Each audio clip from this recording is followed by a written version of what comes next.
All right, let's get right into the story of Umar Punjabi.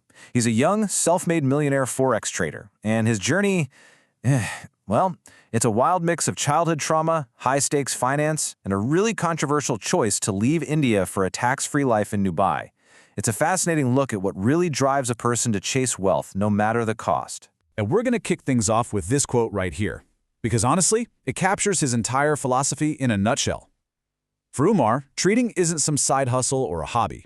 No, it's an all-in, all-consuming profession. And that belief, that idea of total commitment, it really sets the stage for every single high-risk decision he makes from here on out. So what fuels that kind of intense, all-or-nothing mindset? To really understand Umar Punjabi's relentless drive, we actually have to go back, way before the trading charts, before the millions, to a deeply painful origin story. Yeah, this timeline, it pretty much maps out the trauma that really defined his entire youth.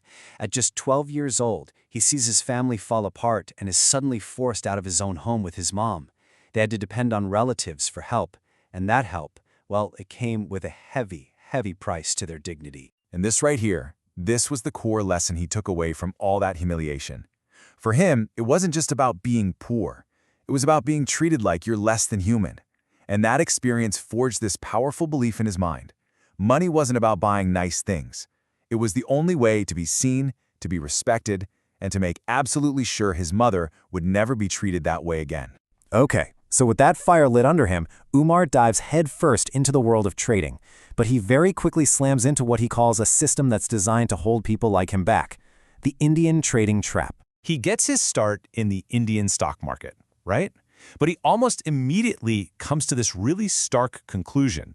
From his point of view, the rules, the taxes, the whole government approach, it wasn't just unhelpful.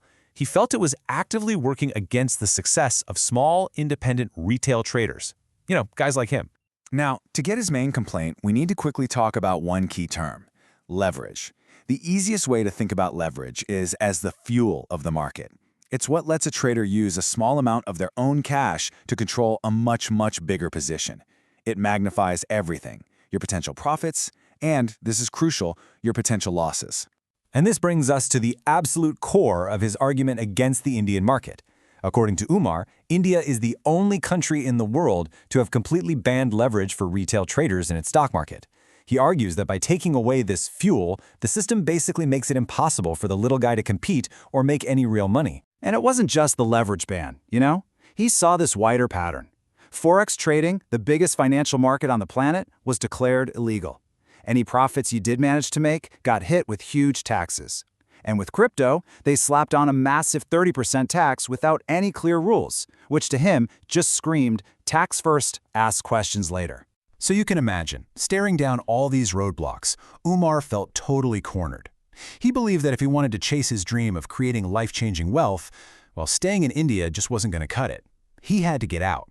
And this is where the story takes a massive turn. This wasn't just about changing jobs. This was a complete life reset, a huge, high-stakes bet on a brand new country. I mean, just try to picture this for a second.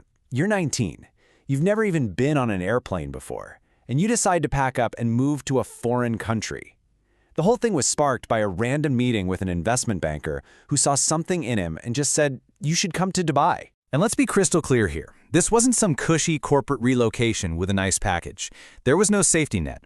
The banker didn't offer him a job, a place to stay, or any money, just an invitation.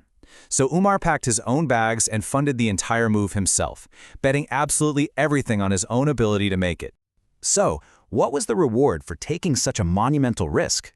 Well, let's take a look at the environment he found in Dubai, which, as he tells it, is the polar opposite of what he left behind. I mean, this table really says it all, doesn't it?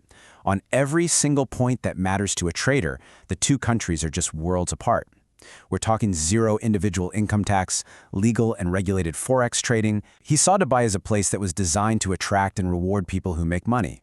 And this right here, this is the single most beautiful number for any high earner. 0. That's the amount of personal income tax he pays living in Dubai. Every single dollar he makes, he gets to keep. For him, that was the ultimate game changer. But he argues it's not just about keeping more of his money. Sure, the cost of living is higher, but he believes the quality of life you get is just vastly superior. He points to things like better roads, incredible safety, and a culture that values human life, even telling a story about a helicopter being sent for a regular delivery boy who had an accident, something he says is just unimaginable for a common person back in India.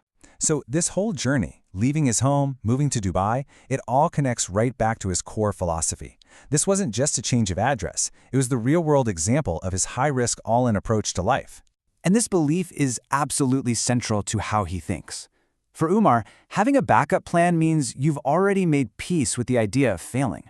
He believes that to get those extraordinary results, you have to burn the boats. Get rid of the safety net, commit 100% to your goal, and just embrace the insane ups and downs that come with it. And he uses this story about a friend to show you exactly what that looks like in practice. I mean, just look at this roller coaster. An investment more than doubles, then gets crushed down to half its original value, before exploding to nearly 10 times what they started with. You need an incredible amount of guts and conviction to just hold on through a swing like that. And that brings us to his definition of a winner.